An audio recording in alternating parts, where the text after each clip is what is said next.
태극신검 이해를 시작하겠습니다. 즉, 기업은 국가에서 보편적, 특수적, 개별적 의미를 지니며 사회를 유지 발전이 가능하게 하는 핵심 기본 단위인 것입니다. 기업은 기업 소유자에게나 근로자에게나 정부에게나 모두 중요하죠. 예언법 6에서 이상수치에 대해 다루었습니다. 앞에서 살펴본 이상수치는 괴내의 수식에서만 발생하는 것이었습니다. 어느 상태를 수식으로 표시할 수 있죠.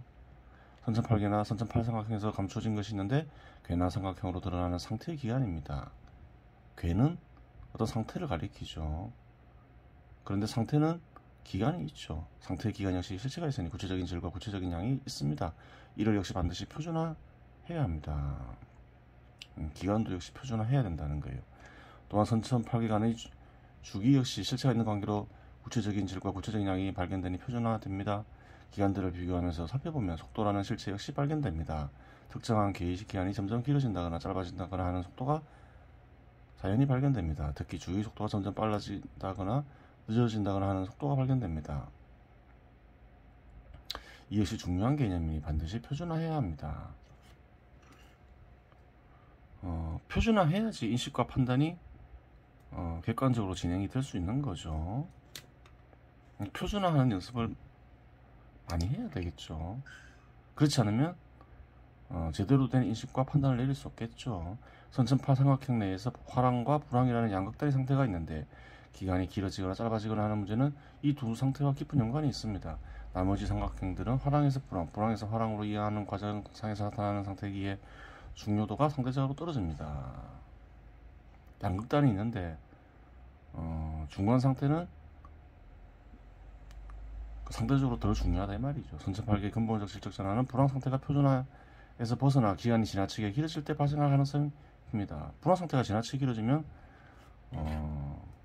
그래요. 사회 구성원들이 힘들겠죠. 그래요. 그러한 요인들을 찾아봐야 되겠죠. 불황을 길게 하는. 불황 상태가 길어진다는 얘기는 선천적 질서의 근본적 변화가 오는 경우 혹은 선천적 질서에 반하는 요인이 투입되거나 크게 작용하는 것으로 볼 수 있습니다. 그렇죠. 요인은 항상 있을 수 있죠. 불황을 오게 하는 요인이 있을 수 있어요. 제거할 수 있는 요인이면 제거해야 되는 거고, 제거할 수 없으면 그러한 요인이 크게 작용하지 못하게 해야 되겠죠. 주기의 기간 역시 빨라지거나 느려질 수 있는데 점점 느려지거나 점점 빨라지면 그 원인을 찾아보아야 합니다. 점점 빨라진다거나 점점 느려질 경우가 의미가 있습니다. 하지만 주기가 무한히 느려지거나 무한히 빨라질 수는 없습니다. 결국 이러한 현상은 큰 변화를 예고하고 있습니다. 앞에서 세상에 생겨나는 원리를 설명할 때 폭발을 언급했는데, 원리의 간직된 형식은 대체로 그에 상응하는 내용이 있기 마련입니다. 형식은 내용에 상응한다, 뭐 그런 얘기죠. 주기 속도가 빨라지거나 느려지더라도 끝없이 빨라지거나 느려질 수 없으니 꽝 하고 뭔가가 터질 수가 있는 법입니다. 계속 길어지면 조심해야 된다는 거예요. 불황이 큰 문제가 생길 수 있다는 거죠. 구체적인 사례를 통해 설명하면 좋겠지만 자료를 구하기 어려우므로 기준금리 변동 추이를 통해 비상적으로 살펴보도록 하겠습니다. 이 시기에 이거를 쓰니는 그래요. 시장에 있는 금리에 관심을 가졌음을 알 수가 있죠. 그래요. 기준금리는, 중앙은행 기준금리는 금리에 큰 영향을 미치죠. 시장에 있는 금리에. 그래서 한번 기준금리를 살펴보겠죠. 그래요. 중요한 시점 기준금리 변동. 뭐 기준금리만 봐가지고는 경제 상태를 제대로 알 수는 없겠죠. 기준금리를 변경한 모든 시점 금리를 기록한 것이 아니라 선별하게 기록함. 쭉 해놨죠. 정점을 찍고 하락하는 시기가 있고, 그래요. 저점을 찍고 또 상승하는 시기가 있고, 또 고점을 찍고 또 하락하는 시기가 있고, 뭐 그렇죠. 2017년까지 2017년 11월까지 썼죠. 2017년부터 썼으니까 그런 일이 생겼겠죠. 2017년 한 4, 5월달부터 쓰기 시작해서 2017년 12월에 대략 완성이 된 글이죠. 분석의 편을 위해 기준금리가 가장 높은 시점을 기준으로 하는 기간을 화랑이라고 가정하고, 그렇게 가정할 수 있겠죠. 보통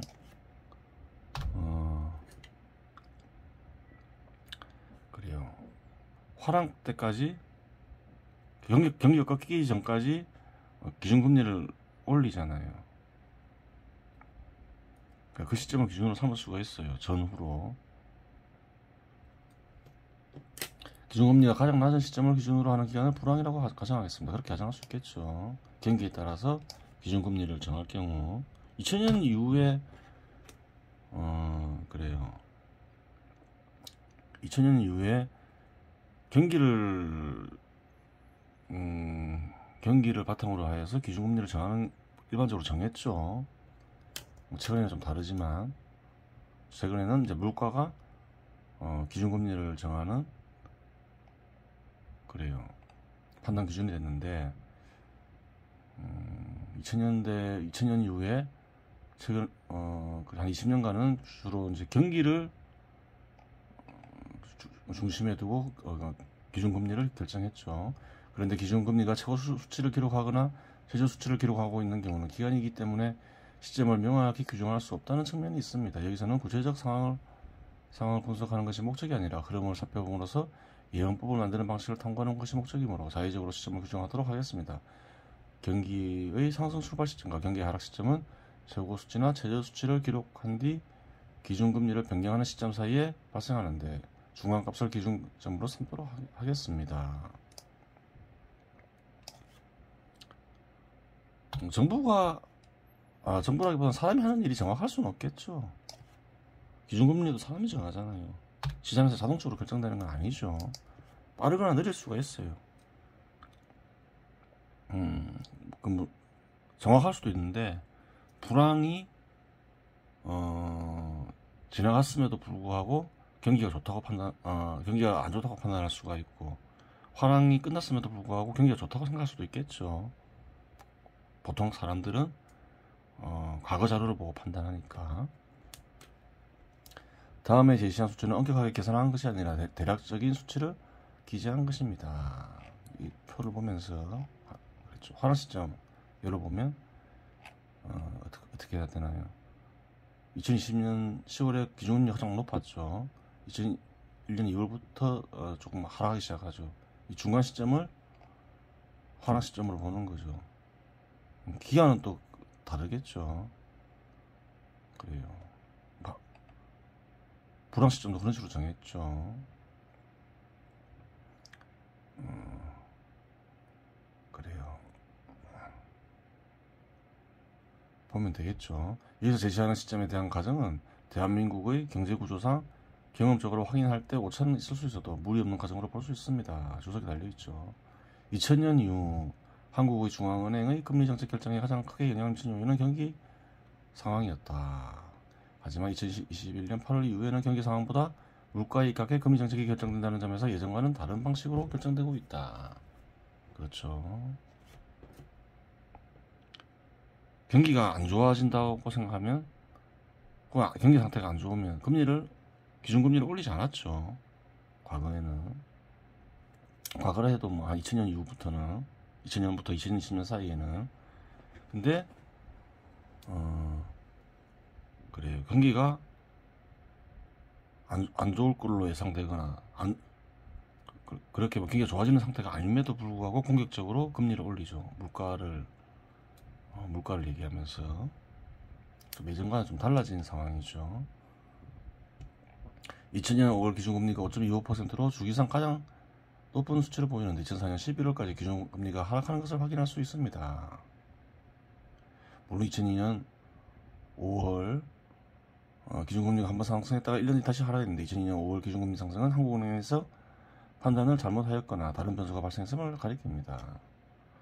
한번 올렸다가 떨어졌죠. 다른 변수에는 국가 정책에 이상이 있었거나 제도 자체의 문제이거나 세계 경제의 변동이 영향을 미쳤다고 볼 수 있는데 여기서는 그에 대한 분석을 따로 하지 않습니다. 정확하게 알려면 그래요. 모든 요인들을 살펴봐야 되겠죠. 지금 간단하게 그냥 기술적으로 금리만 가지고 판단을 내리고 있는 거죠. 약식으로 2014년 11월 3.25%로 주기상 최저 금리를 기록한 뒤 2008년 8월 5.25%로 최고 금리를 기록하게 됨을 알 수 있습니다.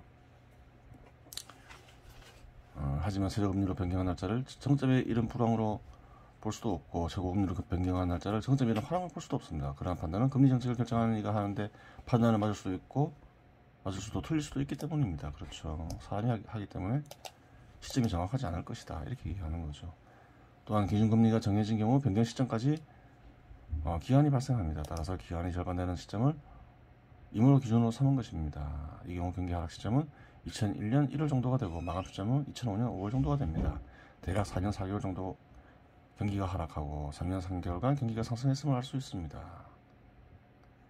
그래요. 꼭 정확할 수는 없는데 하여튼 어떠한 방식으로든 기간을 구할 수 있다 그렇게 알면 되죠. 상태는 기간이 있다. 금리가 최고 수치를 기록한 뒤 4개월 뒤 기준금리가 하락했음을 알 수 있습니다. 금리가 최고 수치를 알 수 있고 최저 수치를 기록한 뒤 11개월 뒤 금리가 상승했음을 알 수 있습니다. 여러 가지 기간들이 발견된다는 거죠. 하락폭은 대략 38%이고 상승폭은 대략 62%임을 알 수 있습니다. 그리고 전체 주기는 대략 7년 7개월 가까이 되는데 하락 기간이 상승 기간보다 13개월 정도 길었음을 알 수 있습니다. 그래요. 2008년 8월 주기상 최고 수치인 5.25%를 기록하고 2008년 10월 5%로 기준금리가 변경하는데 변경 시점은 2개월이 걸렸음을 알 수 있습니다. 2009년 2월까지 기준금리가 하락하여 2%로 최저 수치를 기록하게 되는데 하락 기간은 6개월 정도 되고 하락폭은 62%가 됩니다. 금리 상승은 2010년 7월 2.25%로 인상되는데 기준금리가 최저 수치를 기록한 뒤 17개월 뒤 인상되었음을 알 수 있으며 2011년 3.25%로 최고 수치를 기록하는데 상승폭은 62.5%임을 알 수 있습니다. 경기 하락 기간을 계산하면 12개월 정도가 되고 상승 기간을 계산하면 25개월 정도가 됨을 알 수 있습니다.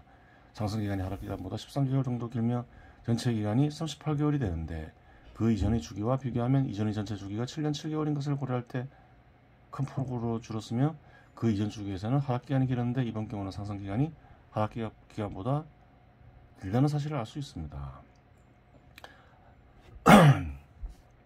하락폭과 상승폭을 살펴보면 이전에 비해 하락폭이 24% 더 컸음을 알 수 있고 상승폭은 62% 정도로 유사함을 알 수 있습니다. 비상적으로 상승폭은 성장할 수 있는 잠재력 및 한계를 알려주고 하락폭은 악화될 가능성의 정도 및 한계를 알려준다고 볼 수 있습니다. 2011년 6월 주기상 최고 수치인 3.25%를 기록하고 2012년 7월 3%로 기준금리가 하락하는데 변동 시점은 13개월이 걸렸음을 알 수 있습니다. 여러 가지 기간이 발견됨을 알 수 있어요. 2016년 6월까지 기준금리가 하락하여 1.25%로 최저 수치를 기록하게 되는데 하락 기간은 5년 5개월 정도 되고 하락폭은 약 62%가 됩니다.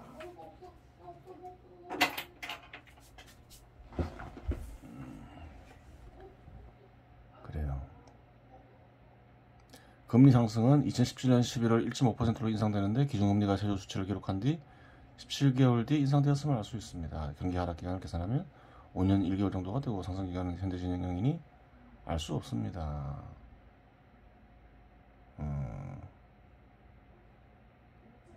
어떻게 됐나요? 그 뒤로 2017년 이후로 2017년까지만 나왔으니까 2017년까지 분석해 놓은 거죠. 그 뒤로 이제 하락하다가 큰 폭 하락했죠. 코로나 사태가 발발하면서 0.5%까지 하락했죠. 그래요. 장기간으로 보면 2008년도부터 보면 계속 하락한 거죠. 잠시 반등이 있었다가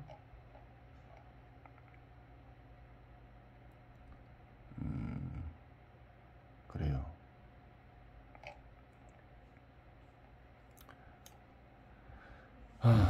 그래요. 그런데 문제점은 경기 하락 기간이 이전과는 비교할 수 없을 정도로 길어져 이상 수치가 발견된다는 사실입니다. 이전에는 하락 기간이 4년 4개월과 13개월이었는데 현재 포착되는 하락 기간은 5년 1개월이라는 사실입니다. 만일 한국은행의 판단착오로 2017년 1월 금리 인상한 것이라면 하락 기간은 더욱 길어집니다. 우선 하락 기간에서 이상 수치가 발견됩니다.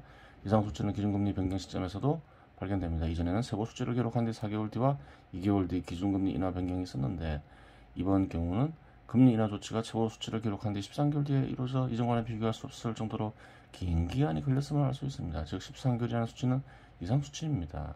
이상 수치가 의미 없는 수치라면 경기는 상승하고 그 그에 대응하여 기준금리는 62% 오르면 2% 정도까지 오를 수 있습니다. 물론 국가적인 경제위기가 오면 금리가 폭등할 수도 있겠으나 그러한 상황을 제외하고 정상적인 상황을 가정하였습니다. 하지만 이상 수치가 의미 있는 수치라면 성장 잠재력이 훼손당해 경기 상승의 크기는 기준금리가 2% 정도까지 상승할 수 있을 정도로 되지 못할 것입니다. 만일 한국은행의 기준금리 인상이 판단착오에 의한 인상이었고 경제구조에 심각한 이상이 있다면 쾅 하고 터질 수도 있습니다. 하지만 이러한 판단은 경제를 이루는 핵심적인 요인들과 원리들을 종합적으로 검토해야 내릴 수 있는 것이라고 하겠습니다.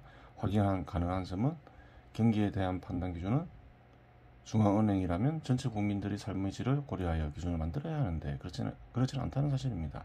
실업자들은 늘어나고 자영업자 수가 감소한다는 사실은 전체 국민들의 삶의 질이 악화되고 있다고 판단하는 충분한 기준이 될 수 있습니다. 이거를 쓰니는 뭔가 이상한 점을 느꼈죠. 기준금리를 보면서 장기간 하락하고 있으니까 여기는 뭔가 큰 문제가 사회적인 어떤 문제가 발생했다. 어떤 사회적 과업이 발생했다. 그렇게 보고 있는 거예요. 기준금리를 떠나서 사회적으로 금리는 어떻게 결정될 수 있는가 그런 부분을 생각해 볼 수 있는 거죠. 소득의 일정 부분을 그래요. 이자로 낼 수 있겠죠. 그래요. 이자율이 점점 감소한다는 건 뭔가요? 경제 활동을 하는 주체들, 기업이나 개인이 있겠죠. 그래요. 그 소득에 어떤 이상이 생겼음을 알 수 있는 거예요. 감당이 안 되니까, 소득의 일정 부분을 이자로 내는 거니까, 감당이 안 되니까, 이자가 점점 낮아진다. 직관적으로. 그래요. 그런 판단을 내릴 수가 있겠죠. 뭔가 이상이 있다. 장기적으로 계속 내려갈 때는 소득 기반에 뭔가 이상 요인이 있다. 이상 요인을 찾아야 된다. 그런 생각을 했겠지요.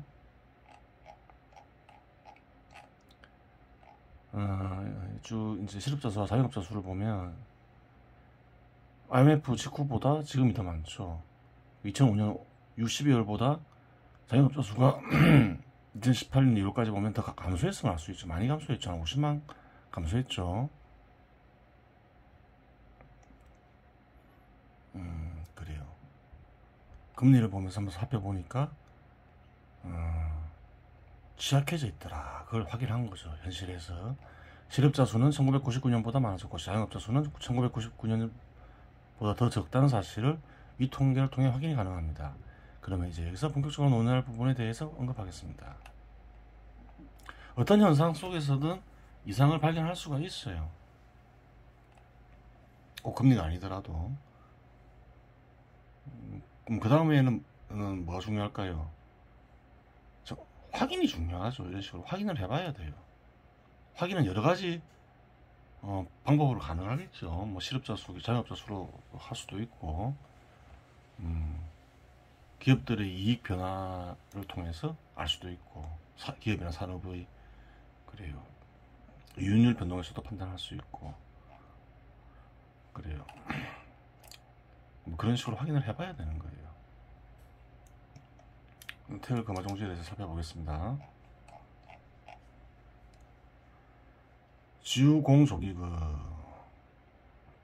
공조기금, 공부가 극에 이를 정도로 심화되면, 그게 도달하면 심공루진 지시,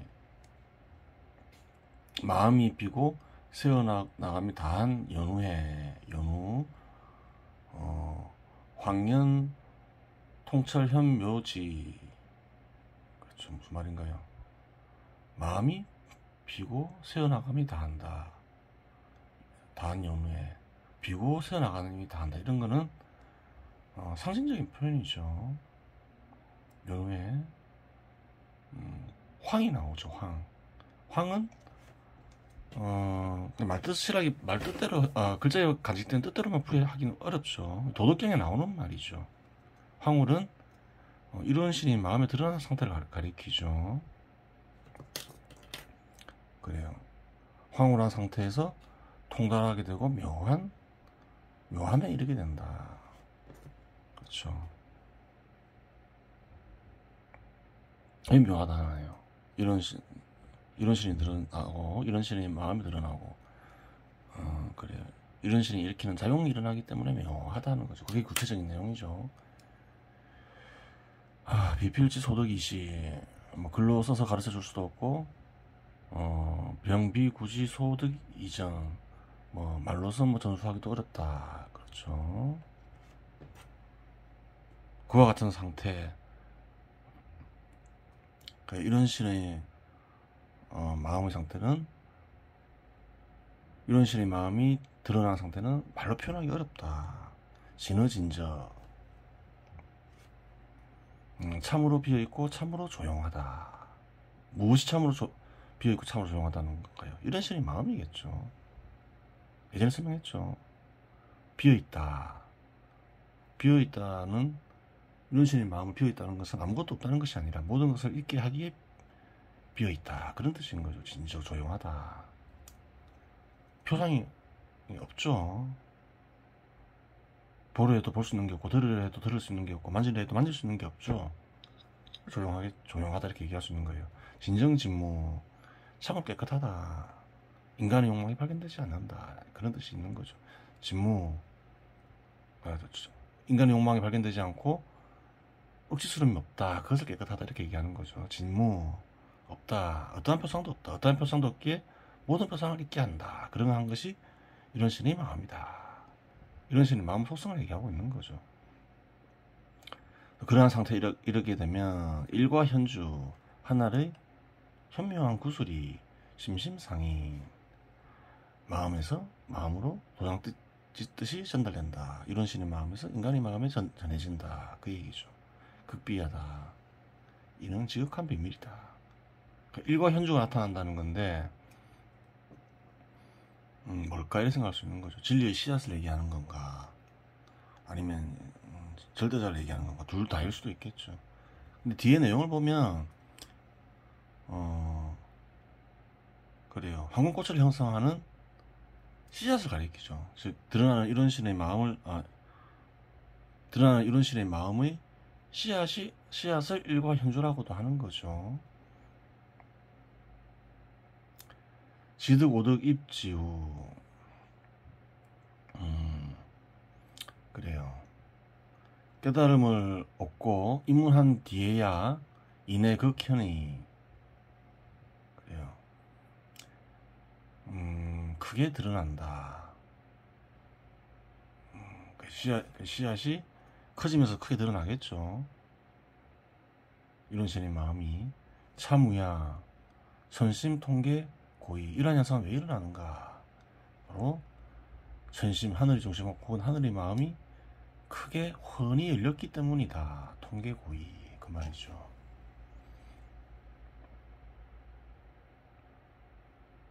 그래요.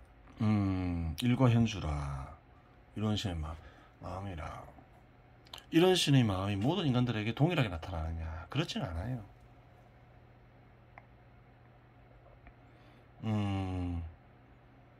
이런 신의 마음이 드러난다. 이런 신이 드러난다. 그럼 무슨 의미가, 어떤 의미를 가지느냐? 이런 신에게 마음을 신상하는 것과 같다. 이렇게 얘기할 수 있는 거예요. 자기의 마음을 신상하는 것과 같다. 그러면 그 마음을 받은 이런 신이 어떻게 하나요? 선물을 주는데 마음을 되돌려주죠. 어떻게 해서? 이런 신의 마음으로 되돌려서 이런 신의 마음으로 되돌려주는 거예요. 바꿔서, 이런 신의 마음으로 바꿔서. 그래요. 이런 신이 마음이 드러나고 이런 신과 접촉하더라도 마음이 보잘것없으면 어떤가요? 이런 신의 마음을 받더라도 아주 보잘것없는 부분만 받게 되는 것이겠죠. 그렇게 되는 거예요. 그래서 공부도 많이 하고 이것저것 많이 경험해봐라. 그런 얘기를 할 수가 있는 거예요. 마음이 풍부해지면 그래요. 얻을 수 있는 것도 많아진다. 그렇게 되는 것이죠. 3뜻을 볼게요. 공부가 지극하여 이런 신의 마음이 드러난 상태를 황홀이라고 일컫는데, 그러한 상태에 이르면 이런 신의 뜻이 흩어지지 않고 이런 신의 마음처럼 비게 되며 이런 신의 작용이 일어나게 되니 참으로 신비하다. 그와 같은 현상은 겪어봐야 알 수 있는 것이지요. 글이나 말로 전하기 어렵다. 이런 신의 마음은 모든 것을 잊게 할 정도로 참으로 비고 모든 표상을 잊게 하기에 참으로 조용하며 인간의 욕망의 흔적이 없기에 참으로 깨끗하고 다른 표상도 찾을 수 없기에 참으로 없다고 말할 수 있다. 이렇게 얘기할 수 있죠. 이런 신의 마음이 드러나면 인간의 마음에 나타나는 이런 신의 마음을 이루는 씨앗이 도장칠 듯이 이런 신의 마음에서 마음으로 전해지는데 이는 극비이다. 그래요. 이거를 써니는 태극신금을 써니는 그래요. 별 극비가 아니라고 생각하고 얘기를 막 하는데, 예전에 태을금화종지를 쓰고 전수한 이들은 극비라고 생각했던 모양이죠. 이러한 일은 이런 신의 마음에 들어간 후에라야 일어나는데, 이러한 현상이 일어나는 원인은 이런 신의 마음이 훤히 드러났기 때문이다. 여기에 주석에 달려있죠. 황이란 단어가 나왔죠. 황이란 단어는 도덕경에 나오는 말이겠죠. 이런 신의 마음이 마음에 드러난 상태를 호랑이라고 부르기도 한다. 도덕경에 나오는 말이죠. 볼까요? 그냥 그 번역한 것만 볼게요. 보이지 않는 것을 일컬어 이라하고 들리지 않는 것을 일컬어 휘라하며, 이나 휘나 중요하지 않. 이런 단어가 중요한 건 아니죠. 보이지 않는 것, 들리지 않는 것, 뭘 얘기하고 있는가를 봐야 되는 거죠. 잡아지지 않는 것을 일컬어 미라 하는데 이 셋은 밝혀지지 않는 것이다. 따라서 합하면 하나가 된다. 이 하나가 뭔지를 알아야 되겠죠. 그 위가 밟지 못하고 그 안에는 없지 않고 무하나의 무물로 복귀한다. 위아래가 없고 물이 없는 대로 복귀한다. 표상이 없는 곳으로 복귀한다. 그런 걸 얘기하고 있죠. 이것을 일컬어 무상지상이나 무물지상이라고 하고, 이를 일컬어 호랑이라고 한다. 뭘 얘기하고 있는 건가요? 보이지 않는 것, 들리지 않는 것, 잡아지지 않는 것. 이런 신의 마음을 가리키죠. 그것을 간단하게 표현하면 무상지상, 무물지상이다. 호랑은 무엇인가? 그러한 마음이 드러난 상태를 호랑이라고 한다. 그렇게 되는 거예요. 도덕경은 뭔가요? 기본적으로 도 닦는 책이겠죠. 그래요. 태을금화종지를 얘기하고 있는데, 태을금화종지는 핵심이 되는 내용을 주로 얘기하죠. 도덕경에도 언급되어 있다고 얘기했죠. 어디에 언급되어 있는지 한번 살펴보는 것도 나름대로 재미가 있겠죠. 이번 시간은 여기서 마치겠습니다.